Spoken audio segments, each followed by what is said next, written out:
नमस्कार, राज्यसभा टीवी में आपका स्वागत है। मैं हूं विशाल दहिया। भारत के लोकतंत्र की पहचान और इसके जीवंत होने का साक्ष्य है ये संसद भवन। दुनिया के सबसे बड़े लोकतंत्र के मंदिर भारतीय संसद के 2 सदन हैं, लोकसभा और राज्यसभा।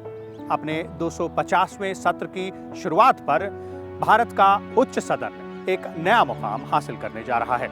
तो कैसा रहा राज्यसभा का अब तक का सफर? इसमें कौन कौन से महत्वपूर्ण पड़ाव आए?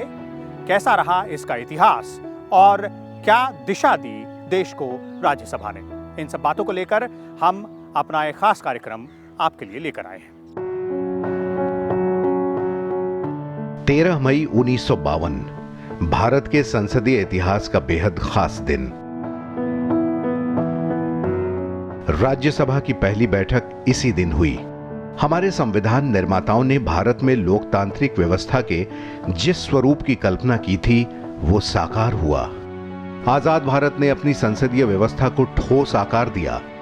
काफी मंथन के बाद संविधान निर्माताओं ने राज्यसभा के रूप में जीवंत विचार विमर्श के साथ राज्यों और केंद्र से साझा हितों के पोषण का एक शक्तिशाली मंच खड़ा किया।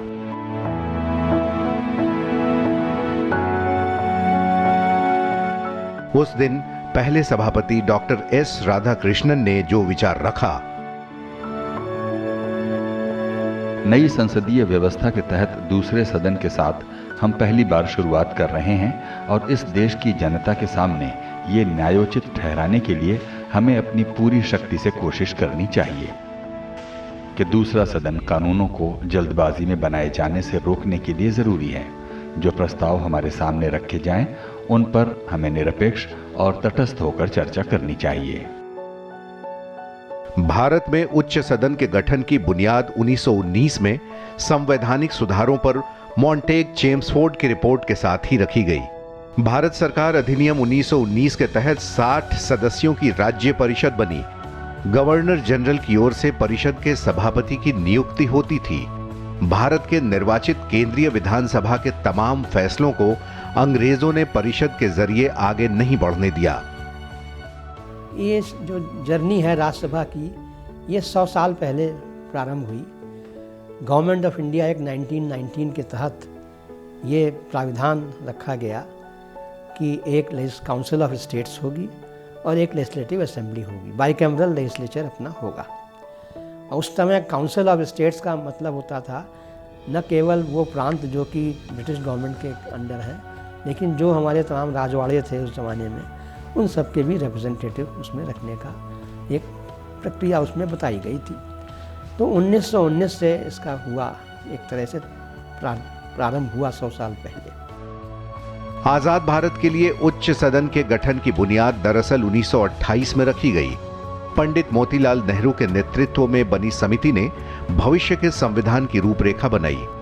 संसदीय लोकतंत्र और 2 सदनों की व्यवस्था पर समिति का जोर था, लेकिन अंग्रेजों को यह मंजूर न था।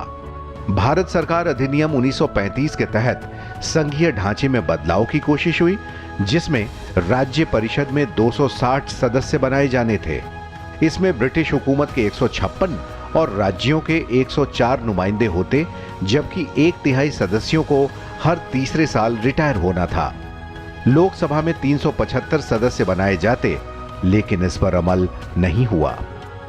ये तो हमारी पॉलिटिकल स्ट्रक्चर की एवोल्यूशन की बात हुई। 1935 एक्ट में विशेषकर इसके प्रावधान थे और उन दिनों में काउंसिल ऑफ स्टेट्स अलग थी। आपने देखा होगा संसद भवन में राज्यसभा है, लोकसभा और एक काउंसिल ऑफ स्टेट जहाँ लाइब्रेरी हुआ करती थी। आप वहाँ गए कि नहीं गए, वहाँ सब वो स्टेट्स के वो क्रेस्ट लगे हुए हैं। तो उसमें तो एक 3 स्ट्रक्चर्ड लेजिस्लेचर की बात चल रही थी, लेकिन वो यूँ आगे आगे बढ़े और बंटवारे की ओर बढ़े तो उस बातें सब अलग हो गई और हमारे संविधान ने फिर राज्यसभा को पूरे रूप से स्थापित किया। संसदीय व्यवस्था में दूसरे सदन के सवाल पर पंडित जवाहरलाल नेहरू के नेतृत्व में संघीय संविधान समिति बनी। आज की राज्यसभा की बुनियाद इसी रिपोर्ट ने रखी। इसमें कहा गया कि दोनों सदन मिलकर भारत की संसद बनेंगे और संविधान की कामयाबी दोनों सदनों के परस्पर सहयोग में है। 21 जुलाई 1947 को यह रिपोर्ट सदन में रखी गई। इसमें उच्च सदन का नाम काउंसिल ऑफ स्टेट्स और निचले सदन का नाम हाउस ऑफ पीपल्स रखने का प्रस्ताव था। नेहरू समिति के तहत बनी उप समिति में डॉक्टर भीमराव अंबेडकर, एन गोपाल स्वामी अयंगर, के एम मुंशी और सरदार के एम पणिक्कर जैसे दिग्गजों ने जो उच्च सदन का खाका खींचा वो आज की राज्यसभा के सबसे करीब है। संविधान का पहला मसौदा जब तैयार हुआ तो उस पर संविधान सभा में गहन चर्चा हुई। सन 1949 में हुई इस चर्चा में कई संशोधन भी रखे गए। संविधान के रचयिता डॉक्टर भीमराव अंबेडकर ने सदन की कार्यवाही को और असरदार बनाने के मकसद से दोनों सदनों के लिए अलग सचिवालय बनाने की वकालत की। राज्यसभा के सदस्यों की अधिकतम संख्या 250 और उनमें से 12 सदस्यों को मनोनीत करने का अधिकार राष्ट्रपति को देने का प्रस्ताव भी डॉक्टर अंबेडकर का था। राज्यसभा हो या ना हो, इस पर दुनिया के सबसे लंबे संविधान निर्माताओं के बीच लंबी बहस भी हुई। कुछ सदस्य इसके पक्ष में थे तो कुछ इसकी मुखालफत कर रहे थे। सदन की उपयोगिता को लेकर बहस में जो एक नाम उच्च सदन के पक्ष में मजबूती से खड़ा रहा वो था एन गोपाल स्वामी अयंगर। संविधान सभा की बहस में उन्होंने साफ तौर पर देश में 2 सदनों की जबरदस्त तरीके से वकालत की। इसकी उपयोगिता पर सवाल उठाने वालों को सधा जवाब दिया। आखिर वो एक राय उभरी और तय हुआ कि देश में आजादी के सूरज के साथ सामने आए संविधान में 2 सदनों का प्रावधान होगा। एन गोपाल स्वामी अयंगर को इस ऐतिहासिक मौके पर प्रस्ताव रखने का मौका मिला। उन्होंने इस संबंध में प्रस्ताव प्रस्तुत किया था। एन गोपाल स्वामी अयंगर ने कहा था, उच्च सदन गरिमापूर्ण बहस सुनिश्चित करेगा और ये बिल पारित करने में तब तक विलंब करेगा जब तक उत्साह के भाव थम न जाए। उच्च सदन एक ऐसा माध्यम है जिसके द्वारा हम कार्रवाई को लंबित करते हैं और इसमें अनुभवी लोग रहते हैं जो अपने साथ इस सदन में अपना ज्ञान भी लाते हैं। आजादी के फौरन बाद देश की दशा और भविष्य को लेकर उच्च सदन की क्या भूमिका होगी, इसकी झलक देखने को मिली। उच्च सदन के पहले उपसभापति चुने गए एस.वी. कृष्णमूर्ति राव ने 21 मई 1952 को बढ़ती आबादी, पर्यावरण और खाद्य सुरक्षा जैसे मुद्दों को अपने भाषण में केंद्रित किया। उन्होंने कहा, जनसंख्या की इस समस्या पर हमें हमला बोलना होगा। भारत सरकार से मेरा आग्रह है कि वन रोपण, जंगली जानवरों की सुरक्षा, नदियों के मुहानों और मिट्टी के कटाव को रोकने के लिए निश्चित नीति बनाने की जरूरत है। हमारी बढ़ती जरूरतों के हिसाब से अमेरिका हमेशा अनाज नहीं दे सकता, इसलिए हमें हर मोर्चे पर भोजन की समस्या से लड़ना होगा। काउंसिल ऑफ स्टेट के रूप में देश में दूसरा सदन अस्तित्व में आ चुका था और अपनी जिम्मेदारी का बखूबी निर्वहन कर रहा था। 23 अगस्त 1954 को उच्च सदन का अंग्रेजी नाम बदलकर नया नाम रखा गया, राज्यसभा। माननीय सभासद, माननीय सभापति जी। दुनिया भर में जहां कहीं भी कोई भी महत्वपूर्ण संघीय व्यवस्था है, वहां दूसरे सदन की हमेशा जरूरत महसूस हुई और इसकी व्यवस्था भी की गई। भारत की 2 सदनों की संसदीय परंपरा और गहराई को दुनिया भर के लोकतांत्रिक देशों ने माना है। राज्यसभा में हमेशा महत्वपूर्ण विषयों पर गहन चर्चा और तीखी बहस हुई। भाव आवेश में नहीं, पूरी गहराई से हर विषय पर मुद्दे पर लंबी और सकारात्मक चर्चा देखने को मिली।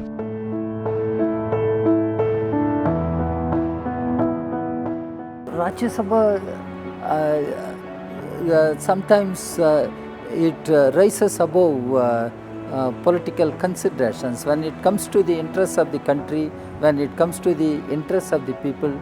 The members rise to the occasion, and there were occasions during my period the Rajya Sabha could pass the bills unanimously, and even sometimes without discussion we could pass certain bills.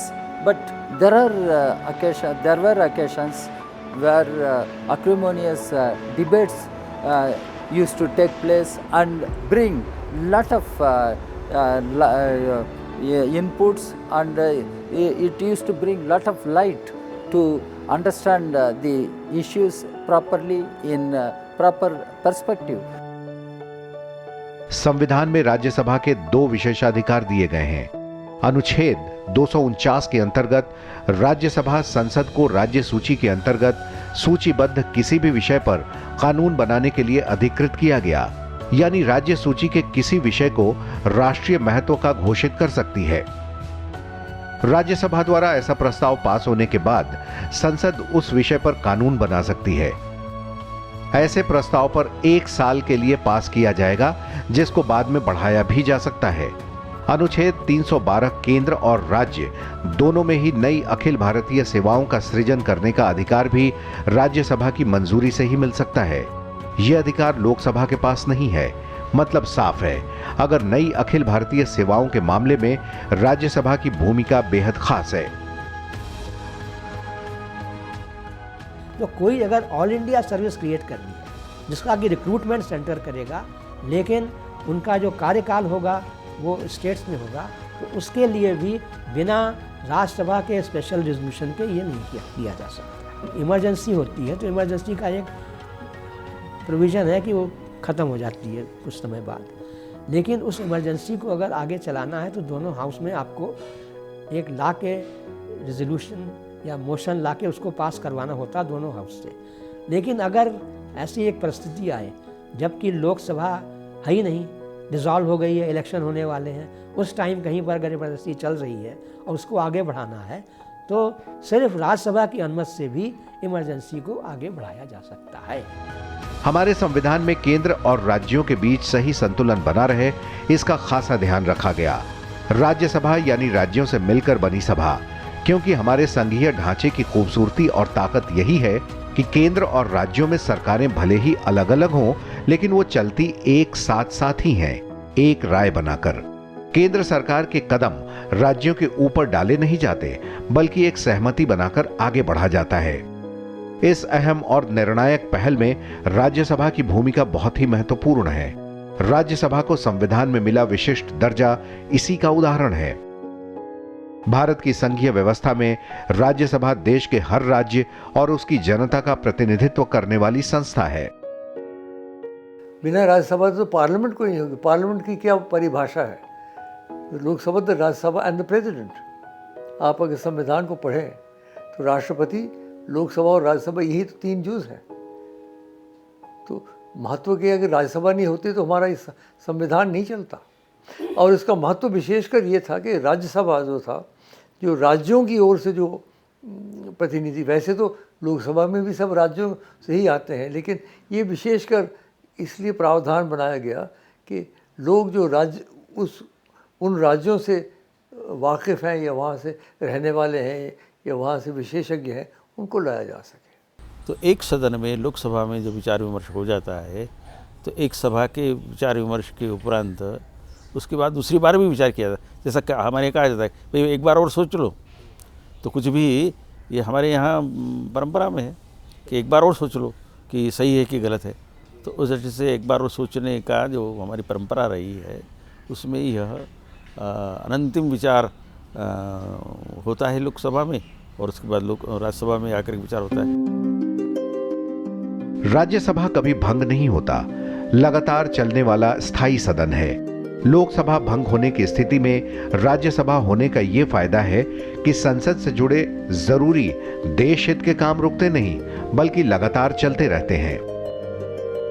Rajya Sabha राज्यों का प्रतिनिधित्व करती है और राज्यों के अधिकारों का संरक्षण भी करती है। राज्यों को प्रभावित करने वाले किसी भी मुद्दे को राज्यसभा की सहमति और स्वीकृति के लिए भेजा जाता है। अगर केंद्र सरकार को राज्य सूची से जुड़े किसी विषय पर कानून बनाना है तो संघीय सूची या समवर्ती सूची में विषय को शामिल करने के लिए राज्यसभा की स्वीकृति जरूरी है। Rajya Sabha is a continuing house, whereas Lok Sabha is not, and Lok Sabha because of elections it keeps changing, but Rajya Sabha is a continuing house. That is why 250th session of Rajya Sabha from 1952 onwards, and it's a great journey of our democracy, and Rajya Sabha reflects the country's strong feelings and people's aspirations and expectations. 13 मई 1952 को पहली बार राज्यसभा के सदस्यों की संख्या 216 थी। चौथी अनुसूची में जनसंख्या के आधार पर राज्यों से चुने जाते हैं। संविधान की चौथी अनुसूची में राज्यसभा में राज्यों और संघ राज्य क्षेत्रों के स्थानों के आवंटन का प्रावधान किया गया। स्थानों का आवंटन प्रत्येक राज्य की जनसंख्या के आधार पर किया जाता है। राज्यों के पुनर्गठन और नए राज्यों के गठन के परिणाम स्वरूप राज्यों और संघ राज्य क्षेत्रों को आवंटित राज्यसभा में निर्वाचित स्थानों की संख्या वर्ष 1952 से लेकर अब तक समय समय पर बदलती रही है। 1952 में 204, 1954 में 207, 220 1956 में और 1960 में 224, 1964 में 226, 1966 में 228, 1972 में 231, 1976 में 232 और 1987 में 233। संविधान के अनुच्छेद 80 के मुताबिक राज्यसभा की अधिकतम संख्या 250 होती है, जिसमें से 12 सदस्य राष्ट्रपति द्वारा मनोनीत किए जाते हैं और बाकी 238 राज्यों से चुनकर आते हैं। लेकिन फिलहाल राज्यसभा की अधिकतम संख्या 245 सदस्यों की है, जिसमें से 233 राज्यों और केंद्र शासित प्रदेशों से चुनकर आते हैं और बाकी 12 राष्ट्रपति द्वारा मनोनीत किए जाते हैं। ये 12 सदस्य विज्ञान, कला, साहित्य और सामाजिक सेवा में अपने विशेष ज्ञान या फिर व्यावहारिक अनुभव के आधार पर राज्यसभा के सदस्य मनोनीत किए जाते हैं। कई देशों में संसदीय प्रणाली में 2 सदनों का प्रावधान है, जिसमें से कई देशों ने सभी राज्यों को उच्च सदन में बराबर का प्रतिनिधित्व दिया है। वहीं भारत के संविधान निर्माताओं ने उच्च सदन में सीटों का बंटवारा जनसंख्या को आधार बनाकर किया। इस पर भी लंबी बहस हुई कि आखिर ऐसा क्यों किया जाए। तो जो बात उभर कर सामने आई कि बड़े राज्यों में जनसंख्या ज्यादा है, ऐसे में वहां के लोगों को कम जनसंख्या वाले राज्यों को कम सीटों पर प्रतिनिधित्व दिया जाए। इसको समझने के लिए उत्तर प्रदेश और छोटे राज्य सिक्किम का उदाहरण लिया जा सकता है। एक तरफ जहां उत्तर प्रदेश में 20 करोड़ से ज्यादा है, वहीं सिक्किम की जनसंख्या 6 लाख है। ऐसे में हमारे संविधान निर्माताओं ने उत्तर प्रदेश को 31 सीटें दी हैं, तो सिक्किम के लिए 1 सीट का प्रावधान किया गया है। जनसंख्या के आधार पर सीटों के आवंटन के मुताबिक उत्तर प्रदेश के बाद सबसे ज्यादा 19 सीटें महाराष्ट्र के पास हैं। इसी तरह पश्चिम बंगाल के पास 16 और बिहार में भी 16 सीटें हैं। अधिकतम संख्या तय है, इसलिए इनमें बदलाव तभी होता है जब नए राज्यों का गठन हो।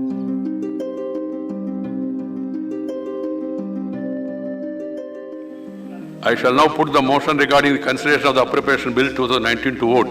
The question is that the Appropriation Bill 2019 as passed by Lok Sabha be taken into consideration. Those in favor please say aye. Those against will please say no. I think the ayes have it, the ayes have it, the ayes have it. The motion is adopted. We shall now take up. Rajya Sabha ने 1952 से लेकर अब तक के अपने सफर में 249 सत्र में काम किया है। कभी ना भंग होने वाले इस सदन ने समय समय पर अपनी उपयोगिता साबित की है। राज्यसभा ने विभिन्न विषयों पर निर्णायक कदम उठाए। राज्यसभा ने न जाने कितनी बार अपनी सार्थक बहस के जरिए संसदीय परंपरा को नए आयाम प्रदान किए। अब तक राज्यसभा ने अपनी 249 बैठकों में 944 बिल पेश किए। राज्यसभा में पेश किए गए ये विधेयक जुड़े थे जन सरोकार से। इस विधेयक की बात करें तो हिंदू विवाह, स्लम में रह रहे लोगों की स्थिति सुधारने, विदेश विवाह, बच्चों से जुड़े विभिन्न विषय हो या फिर मेहनतकश कामगारों के हित की बात हो, तो राज्यसभा ने हमेशा से ही एक नई मिसाल कायम की है। हमारा लोकतंत्र सबसे बड़ा लोकतंत्र है।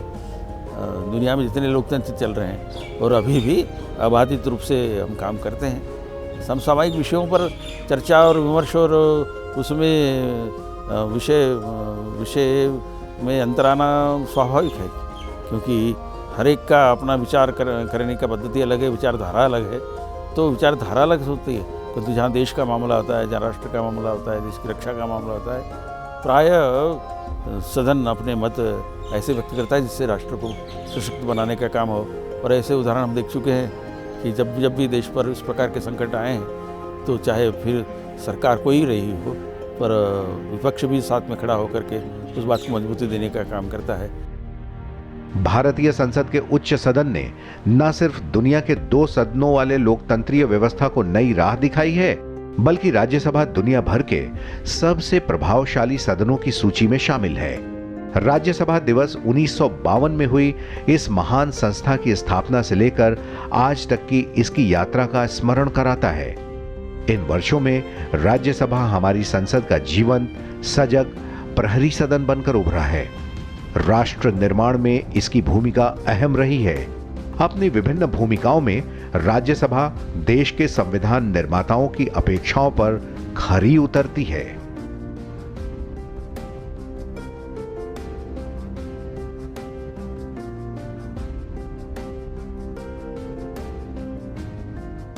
संवैधानिक और वैधानिक जिम्मेदारियों को निभाने की बात हो या फिर अर्थपूर्ण सहयोग और संवाद की, वार्ता, विमर्श और विधायी कार्यों के जरिए राज्यसभा ने लोकतांत्रिक परंपराओं का निर्वहन करते हुए न केवल एक मिसाल कायम की है, बल्कि उच्च सदन समय के साथ हर कसौटी पर खरा उतरा है। तो हमारे आज के इस कार्यक्रम में बस इतना ही, लेकिन इस खास सीरीज के अगले अंक में हम आपको दिखाएंगे राज्यसभा द्वारा पारित किए गए कुछ महत्वपूर्ण विधेयकों की झलक। तो देखते रहिए राज्यसभा टीवी।